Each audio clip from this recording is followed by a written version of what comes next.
Hi అండి, welcome to my channel. ఈరోజు chicken curry ఎలా వండుకోవాలో మీకు చూపిస్తాను. స్టవ్ మీద బాండి పెట్టుకొని ఆయిల్ వేసుకొని ఉల్లిపాయలు పచ్చిమిర్చి బాగా ఎర్రగా అయ్యేదాకా వేపుకోండి.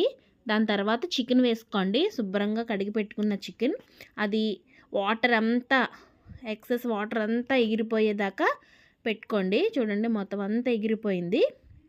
అదిగోండి, మూత పెట్టుకున్న తర్వాత దాంట్లో మసాలా వేసుకోండి. 2 స్పూన్స్ మసాలా వేసుకోండి. తర్వాత కారం వేసుకోండి 2 స్పూన్స్. మీకు స్పైసీ కావాలితే ఇంకొంచెం ఎక్స్ట్రా వేసుకోండి. తర్వాత ఉప్పు వేసుకోండి. అది కలుపుకున్నాక వాటర్ ఫుల్గా వేసుకొని మూత పెట్టుకొని కొంచెం 2-3 మినిట్స్ ఉడికించండి. తర్వాత కొత్తిమీర చల్లుకోండి, కట్ చేసి వేసుకోండి.